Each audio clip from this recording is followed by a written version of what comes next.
menemukan sukacita sejati.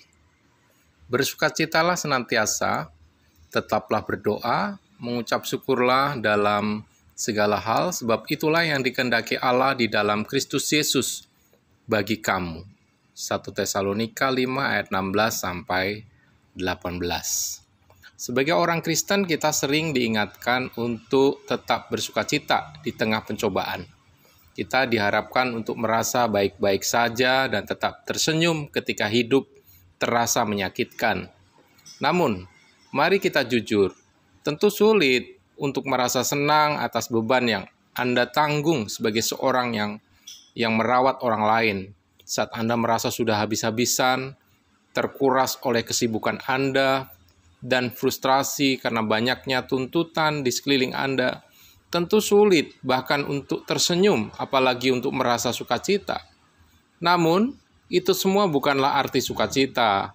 Sukacita bukanlah perasaan gembira yang palsu atau menampilkan senyum keberanian pada wajah Anda yang lelah dan berkata semua baik-baik saja.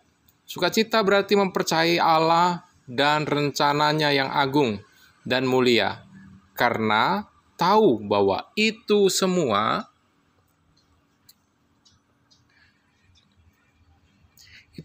melampaui pemikiran kita. Sukacita berarti yakin teguh bahwa Allah masih memegang kendali.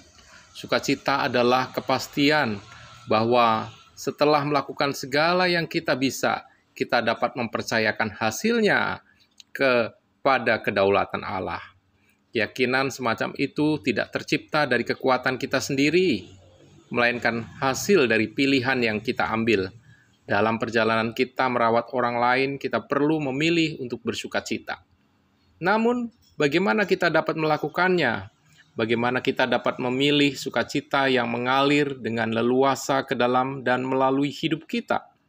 Dengan tinggal di dalam Kristus, dengan terus melekat kepada Yesus setiap hari dalam hubungan yang erat dan intim dengannya. 1 Tesalonika 5 ayat 16-18 memberikan nasihat praktis. Bersukacitalah senantiasa, tetaplah berdoa, mengucap syukurlah dalam segala hal, sebab itulah yang dikehendaki Allah dalam Kristus Yesus bagi kamu. Dengan berfokus pada diri, sifat, karya, dan janji-janji Tuhan Yesus, kita dapat mengalami kuasanya dan memandang hidup ini menurut pandangannya. Seiring waktu, fokus itu akan mengubah pola pikir dan perspektif kita terhadap pencobaan. Yakobus 1 ayat 2-4. Dan kita akan memahami bahwa hasil akhirnya akan jauh lebih mulia daripada apapun yang kita derita saat ini. Sebagaimana yang tertulis dalam 1 Petrus 1 ayat 6-9, kita akan mampu bersukacita karena iman kita telah teruji. Karena kita tahu bahwa semuanya akan membawa puji-pujian, kemuliaan, dan kehormatan pada hari Yesus Kristus menyatakan dirinya. Sekalipun kamu belum pernah melihat Dia, namun kamu mengasihinya, kamu percaya kepada Dia. Sekalipun kamu sekarang tidak melihatnya, kamu bergembira karena sukacita yang mulia dan yang tidak terkatakan, karena kamu telah mencapai tujuan imanmu, yaitu keselamatan jiwamu. Mari kita berdoa. Bapa di surga, terkadang aku mengharapkan sukacita sebagai sebuah perasaan. Tolonglah aku untuk melihatnya sebagai sebuah pilihan.